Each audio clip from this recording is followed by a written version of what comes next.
At Quickfill, what matters most is that our customers, our communities, and our heroes are taken care of. We start by providing American-made gasoline, which means you can buy local, keeping America and your communities strong. We also support vital charities every year and hold Operation Give Thanks each November to help provide a better future for our veterans and their families. We're proud to support the communities we live and work in, and we're doing our best every day to make our towns a better place. Quickfill, driving America. Looking for amazing finds and incredible deals?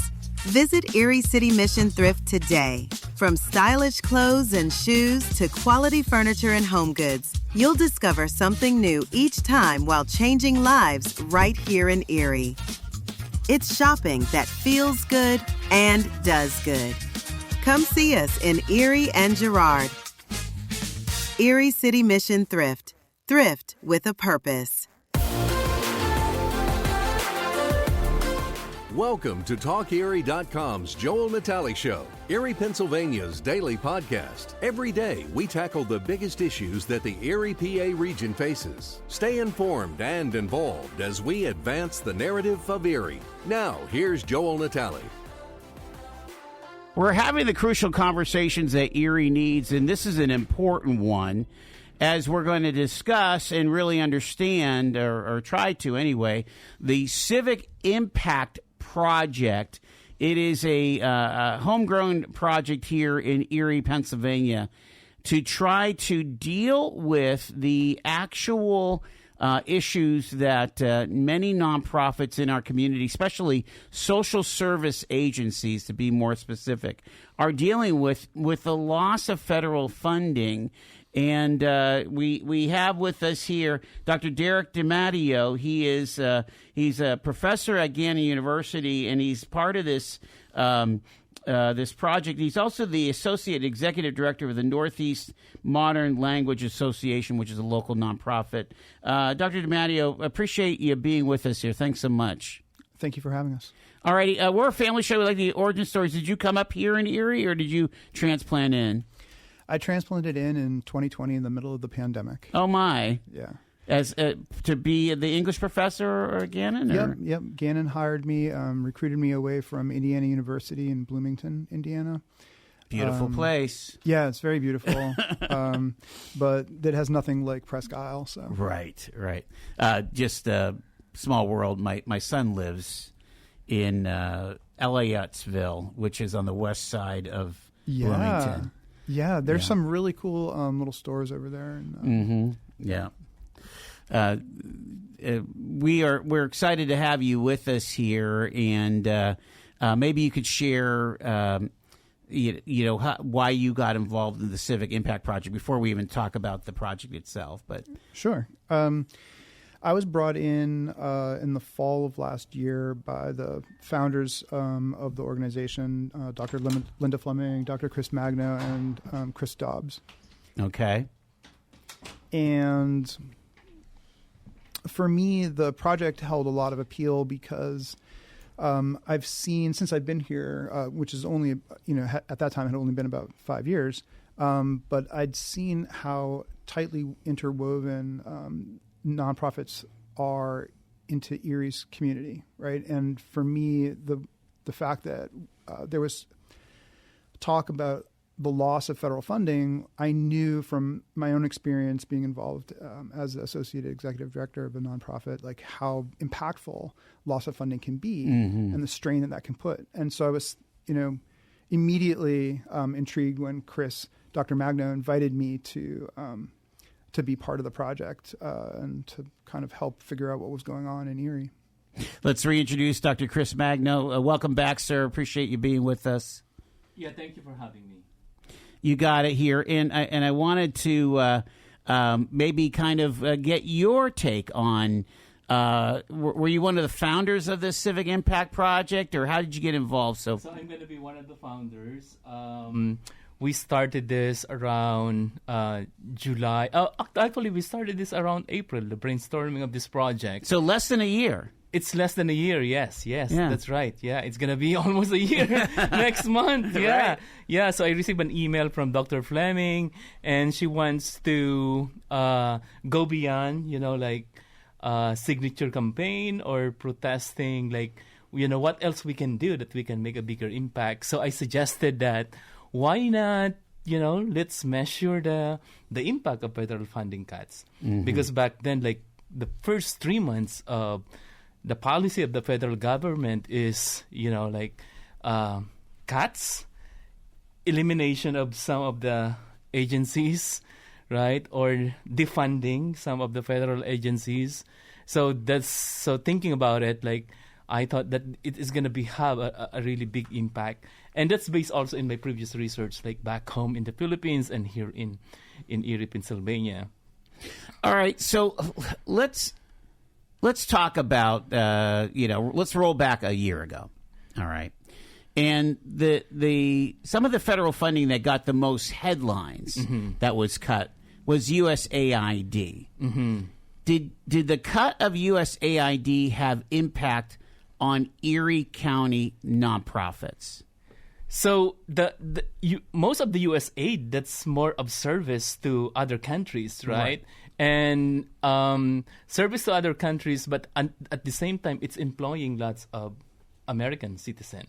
So when you eliminate USAID, you are eliminating the job performed by those people who are from the United States. And the narrative was that, these are just people. I'm using editorial words, but they're just leeches in the District of Columbia, and they could go get other jobs. I mean, that was one of the narratives that was out there, right? That's one of the narratives, that's been out there. But when you talk about U.S. aid, you are also talking about the agricultural sector, where most of the produce that they create, we aid to developing countries who are in need. We benefited from that. I'm going to give you an example. Like produce in terms of corn and rice, that we send to African countries, they need that. And the agricultural industries in the United States benefit a lot of those. Because I remember one time, like back home in the Philippines, that the Philippine government, they're negotiating with the United States that why not, instead of getting the produce from the U.S., just send us money, and we're going to use that money to buy produce from other countries or from our agricultural our own sector, producers, our own local producers, and the U.S. said no.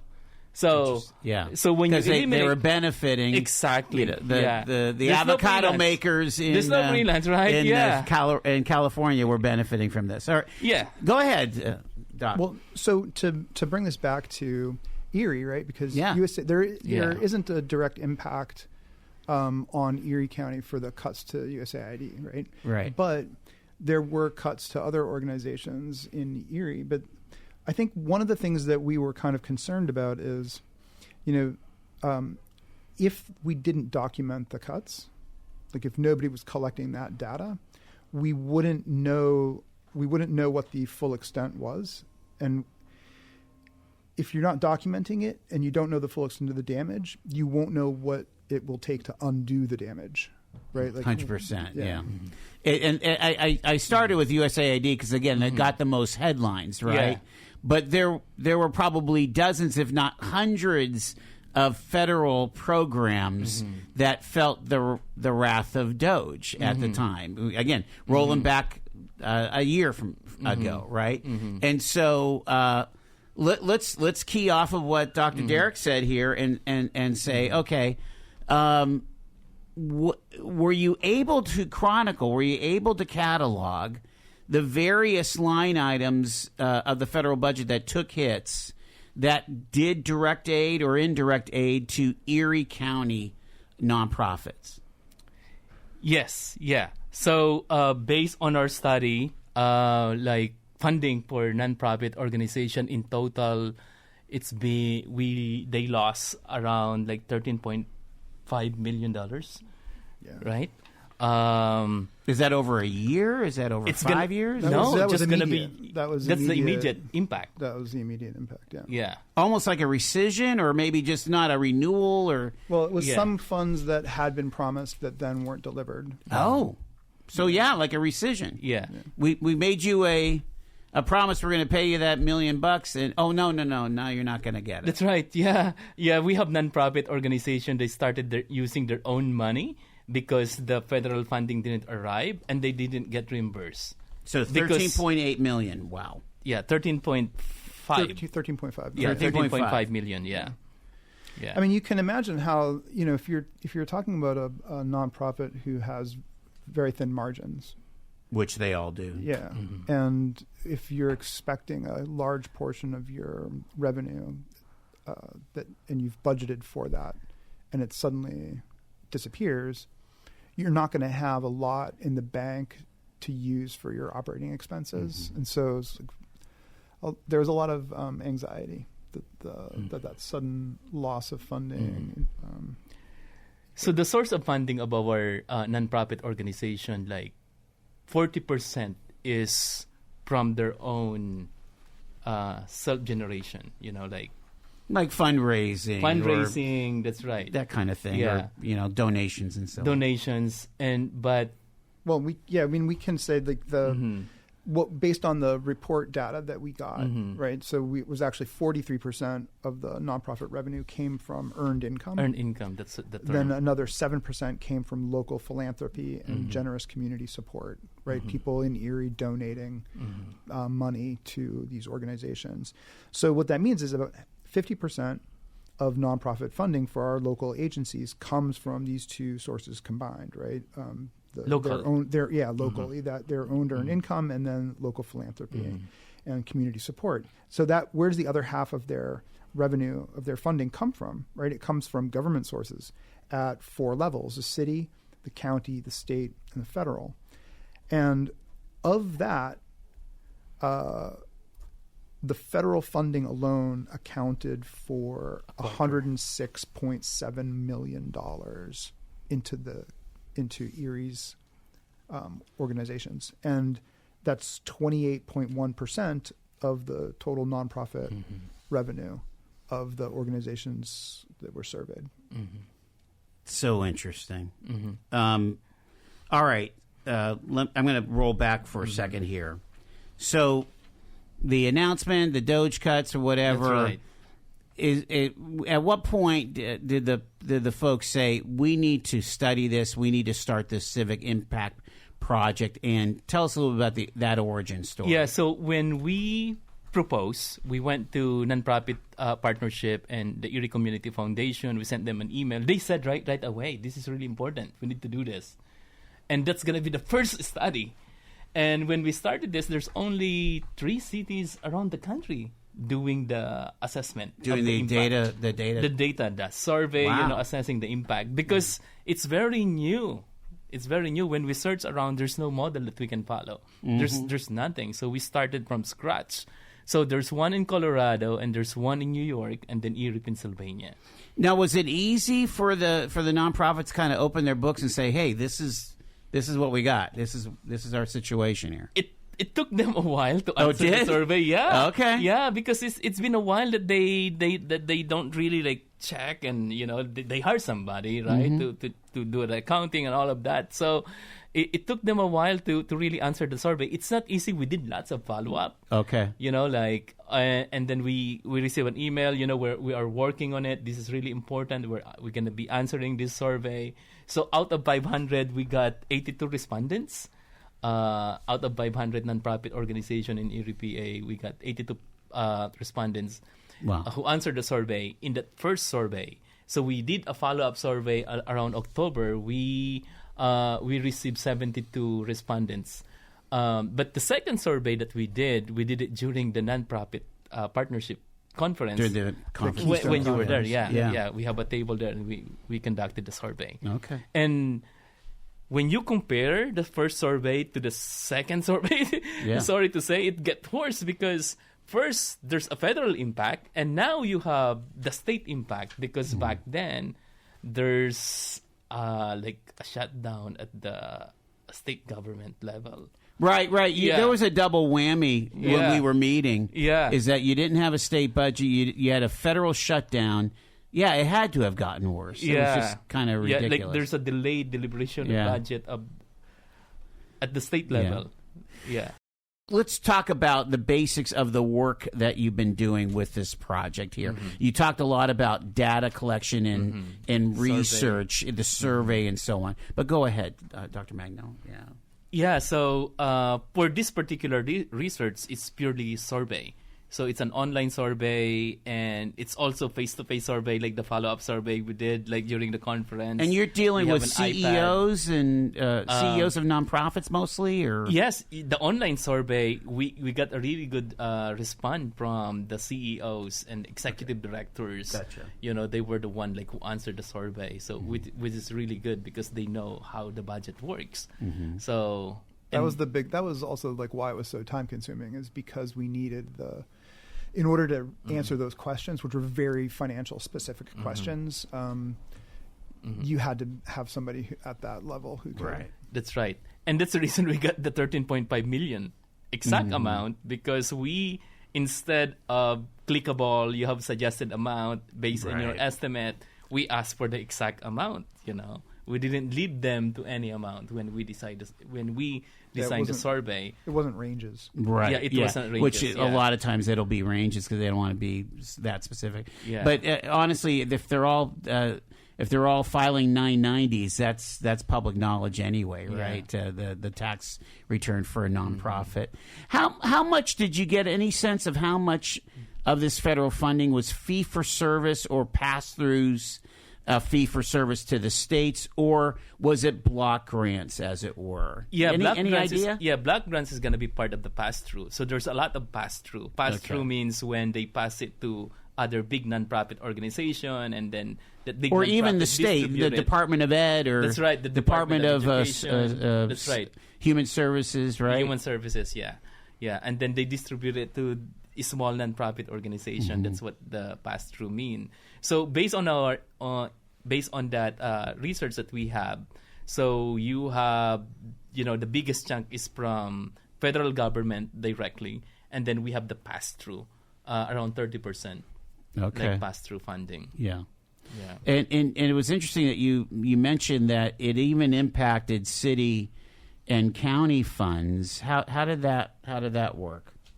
Like, I mean, again, is that... Yeah, so like you have direct cuts, so they need to adjust their services. They need to lay off. They need to terminate some of the services, which is really hard. And the part of the adjustment that they did is they need to apply for more grant funding, or they need to do more fundraising. Or we need to start thinking like, what are the ways that we don't need to defend anymore from the federal funding? Instead, we need to create a permanent sources of income as a nonprofit. Like the example I give to them is, how about can we organize cooperatives among refugee organizations, like running a grocery stores owned by refugee organizations, and the income from that is going to go to the nonprofit supporting them, like more local source of income instead of like federal. Dr. DiMatteo, that really was the issue, was the refugee resettlement programs.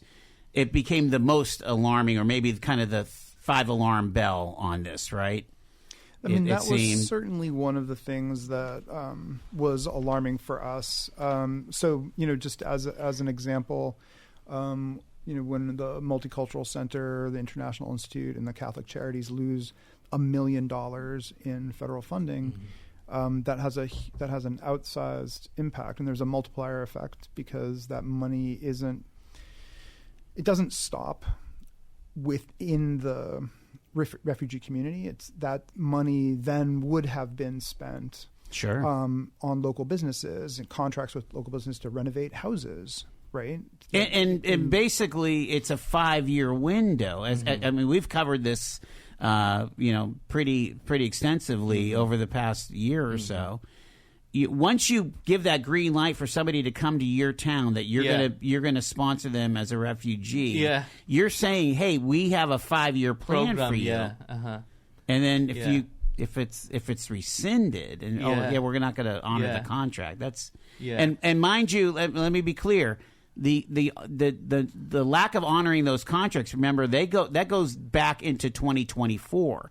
They weren't getting money in October of 2024, which was even before the current administration. Something happened with refugees that seem to just make things very difficult for and these those are basic needs when we talk about refugee, from housing, food, Absolutely. education, like.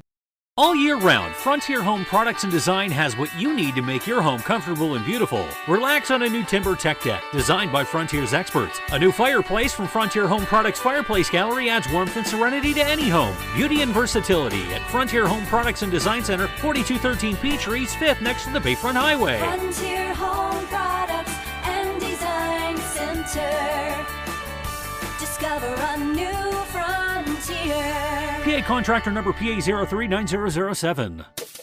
From baggage claim to pajamas in 10 minutes. Erie International Airport. Fly with ERI.com. Fly Erie International Airport to Charlotte on American Airlines, your nonstop gateway to the world. Also, we have Breeze Airways flying nonstop to Orlando and Tampa, Florida. A great low-cost carrier providing excellent service to the regional community. Fly Erie International for your travel needs. Fly with ERI.com.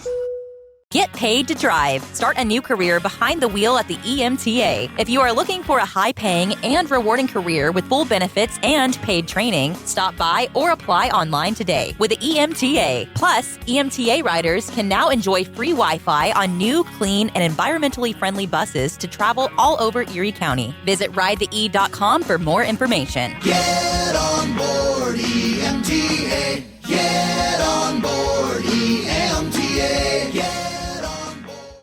Dr. Derek, you were talking a bit about this multiplication or multiplier effect, so that when, let's say, a nonprofit is not getting those dollars from the federal government, it's not just hurting them, but there's a domino effect that goes to that. Talk about that.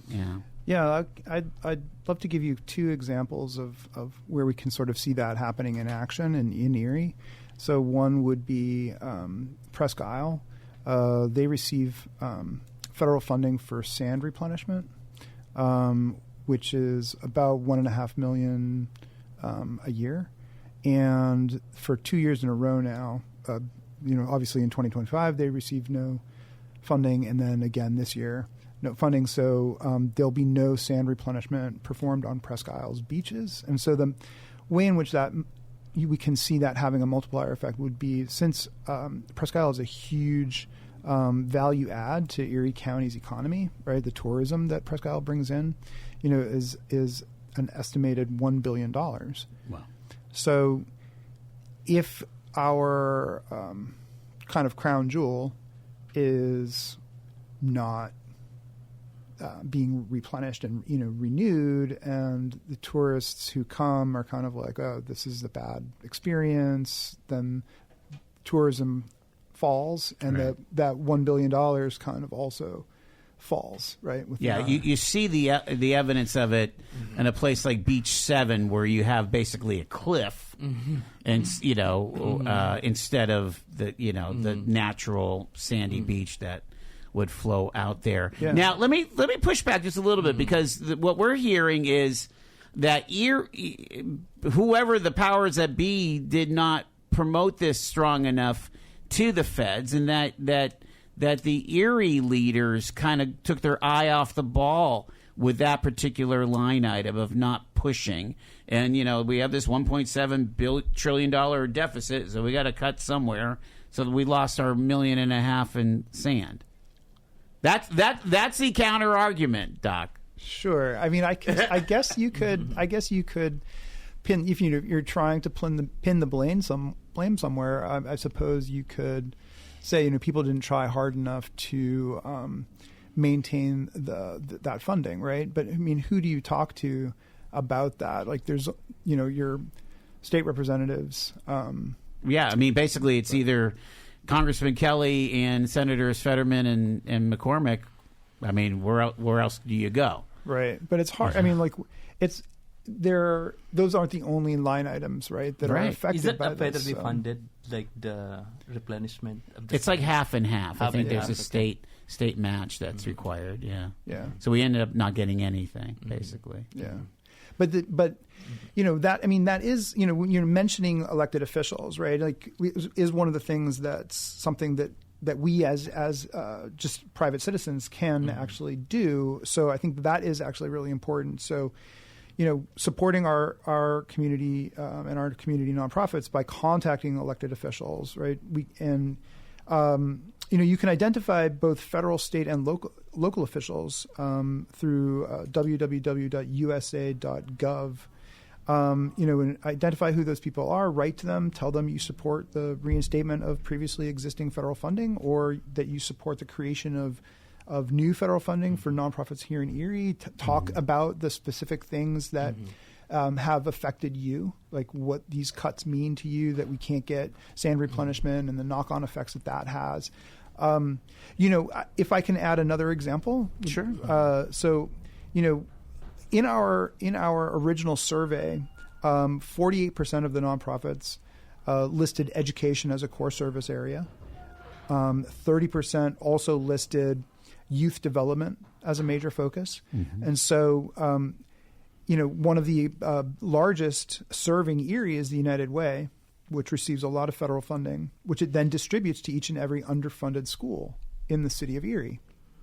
Right? So these federal funding cuts directly affect every child in the Erie school system. The three examples that we've given have been the refugee community, Presque Isle, which is one of our great jewels, and then our school system. Right? Yeah, these are not small constituencies. This is not a niche deal here. This is broad-based impact. Is that what you saw when you did, especially when you did the original survey? What kind of jumped out at you? Because you did the follow-up in October, but when you got the first amount of data, was there anything shocking? Was there anything surprising from the data results? Yeah, the shocking about it is we are not really addressing the problem when we are cutting the funding to address the deficit. The problem is becoming worse. Because the main problem, for example, of the city of Erie, we have a declining population. And the reason why we maintain our population because of the refugee, right? And we have abandoned neighborhood. Like if we have refugee and we house them in those abandoned neighborhood, they rehabilitate those neighborhood. They started paying taxes. Right. Gannon can benefit because they go to Gannon University, So there's a neutralizing effect. The teachers union benefits because there's more kids. That's right. In the school district. I mean, you think about all of the cascading and impacts. also like our manufacturing, especially the plastic manufacturing that we have. Most of the people they hire are from the refugee sector. See, if we don't support them, then where are they gonna get their labor force to continue their operation? Yeah, and so. Kind of a penny wise, pound foolish approach, almost. Yeah, but then that's one of the problems, though, is because, as I'm a literary scholar, so I'm going to use a literature example here. If you have read Charles Dickens, one of his novels is Hard Times, and in the novel Hard Times, there is a main character whose name is Gradgrind, and he is an economist. And he has a home office, and he sits in his home office, which is dark and full of books, and he just pores over these books of accounts and statistics. And based on pure numbers, he advises local government and local businesses, factory owners, about what they should do to increase their profits and to be more efficient. And the book, this novel, contrasts that. Like there's a juxtaposition of his behavior and his actions and decision making, and then the effects on the actual people who live in the community. and all these people who labor in the factories and work and shop and all, right? And so that was a major Dickens theme, right? Yeah, and throughout most of his. But what you can see is like these people who are completely disconnected from the lives around them, making decisions based on numbers, right? So looking only at the numbers, making decisions based on that, and not connecting it to the human element. And so Dickens is critiquing that in Hard Times, right? And so what our project does basically is try to connect the dots, reduce that disconnect, right? By if we're able to measure the impact, and then we can write up a report and we can talk about how it's affecting real people, and then we can send that information back to the politicians who are looking only at numbers. Right. Hopefully we can add a human face to that and make them think about the consequences of, it's just a line item, right? There's only text. There's no people involved. Well, there are people involved, right? And there are communities that are being hurt. That's a really good way of framing it, Derek, because the survey that we did is based from the voices of the people who are running this nonprofit organization. We didn't invent the number, right? From anywhere else. We got their voices through the survey, and then we measured the impact. Do you get any sense of significant impact or detriment to some of these great society programs that have been around 60 years? I mean, we basically have built an infrastructure around federal funding for these programs, and a lot of those took a hit, didn't they? Yeah. Based on the literature that I read, and the reason this is really important to do, of measuring the impact, they said like cutting the funding and eliminating the services, it's like a natural disaster. A natural disaster is like a typhoon or a hurricane, and it's so destructive that if you don't collect the data and if you don't monitor, it's hard to rebuild. All right, we've got like 7 minutes left here. I want to get to the solution side. So now you've done 2 surveys. You did a survey in the spring. You did a follow-up in the fall. Found that indicators were going more south, as you do it. What are CEOs, board members, nonprofit leaders doing with the data? And I guess, is this a new normal for them, or are they fighting back? What's going on? They are not really fighting back, but they are presenting the data. So there's a plan to bring the data at the state level at the Harrisburg and present it, as a fact, and so that our policymakers will realize that, this is really happening, and they need to. So there's still some folks in denial, you think? I mean, even at the state senator, state representatives? It's hard to say because, we haven't talked to them directly, but the impression that I have is that there's a sort of vague awareness that the cuts haven't been good, but there's not a concrete understanding of the impact that it's had. And so hopefully our report will provide some more concrete understanding of. Do you plan on testifying in front of a committee, or? If we're asked to do so. That's something you'd probably lobby for? Yeah. So the result of the survey is like we're making a face. Like this is the impact. In a more like immediate sense, though, the results of our report have been very instrumental locally already. We were able to present the data to the Funders Forum, which is a collection of local businesses and philanthropic organizations that regularly pour philanthropic money into our community. And so we were able to kind of help them see the need for a rapid response in terms of funding. And so that was a really positive reaction. Yeah, I mean, again, we can report that the Erie Community Foundation, which had that rapid response fund during COVID, brought it back last year specifically for the refugee resettlement issue, because, again, they had a had an obligation to these people that they thought they were contracted for funding, and then that contract went away. So. I would say one of the other things that's like really that the organizations themselves said in the report, they themselves said that one of the most helpful things would be raising public awareness through media and other platforms. And so Talk Erie, and Joel, you having us on this show, I think is one of those ways. Like this is a significant action, I think, on your part that sort of meets some of the needs that the organizations themselves, right? Yeah. And so just, as I said earlier, another one is advocacy for more stable and supportive policies from public officials was another thing that the organizations reported as what they perceived would be like very, very helpful, right? And so, again, contacting elected officials is super important. And I think, then the other piece I would say would be donating or volunteering with the organizations, right? Because they've had funding cuts and they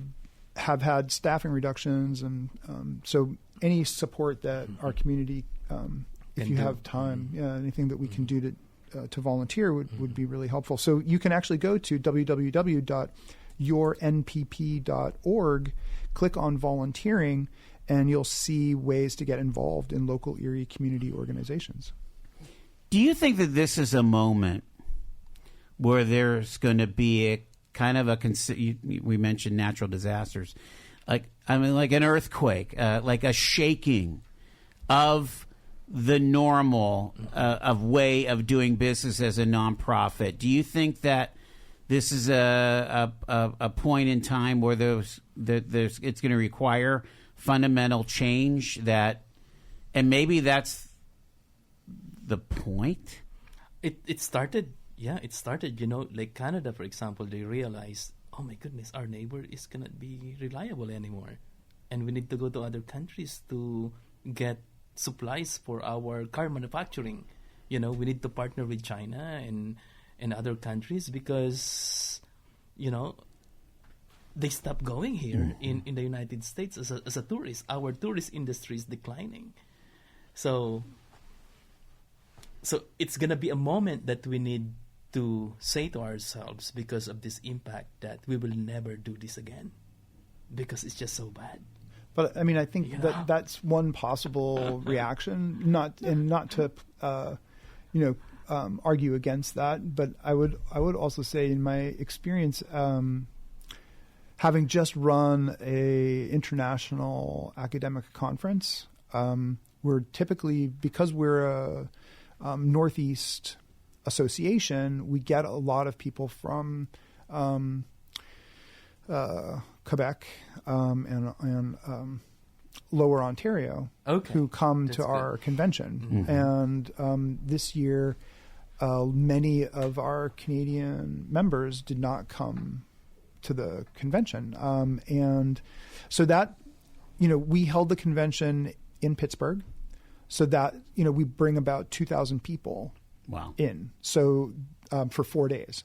That's a big deal. Big economic impact. Yeah, exactly. And we're bringing them to Erie in 2028. Wow. Our convention is going to be held in Erie in 2028. So my concern is, and I chose Erie because we made this plan, years ago. And so before all these cuts, and we didn't know what was going to, that these kinds of policies would be implemented. But I was so excited to bring this convention to Erie because I knew the kind of impact that it could have on our community and again, the multiplier effect. So now I'm concerned because, all of the international members, not just the Canadian ones, but we have, 30 different countries represented. Wow. And so people are not flying in because of these restrictive policies. And so what kind of impact does this have? Is this the new normal, you asked?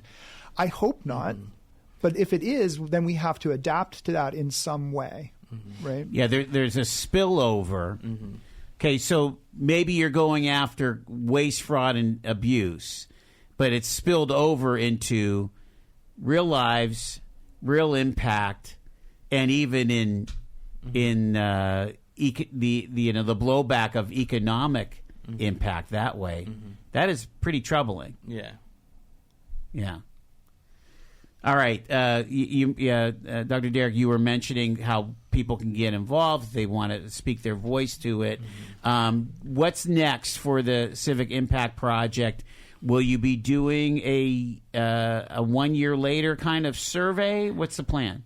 There's going to be a almost quarterly pulse. Quarterly? Wow. Yeah, pulse survey, because we need to monitor it over time. Yeah. I wonder if this next one is going to say, well, we started getting some money back. Because there's been a lot of rulings in the federal courts, and I just saw that Voice of America is coming back online. So, I mean... Oh, that's good. That's good. That's a great news. Yeah. Did you see that? It was in the paper. We also planning to expand it to other county. We started sending an email to nonprofit in other county within Pennsylvania. Sure. So that we can have a complete data of the state. Yeah. That's an aspirational goal. I would think that your Secretary of Human Services, the folks in Harrisburg, would want to receive this data.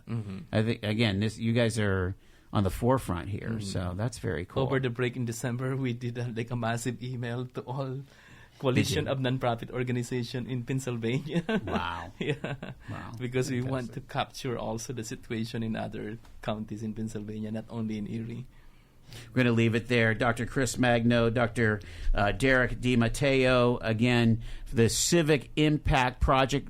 Is there a website or an email that they can write for more? Yep, civicimpactproject.org. Civicimpactproject.org. Thank you, gentlemen. Really appreciate it. You've been listening to The Joel Natale Show, Erie, Pennsylvania's daily podcast from TalkErie.com. Subscribe to our show on your favorite podcatcher and get involved by emailing joel@TalkErie.com.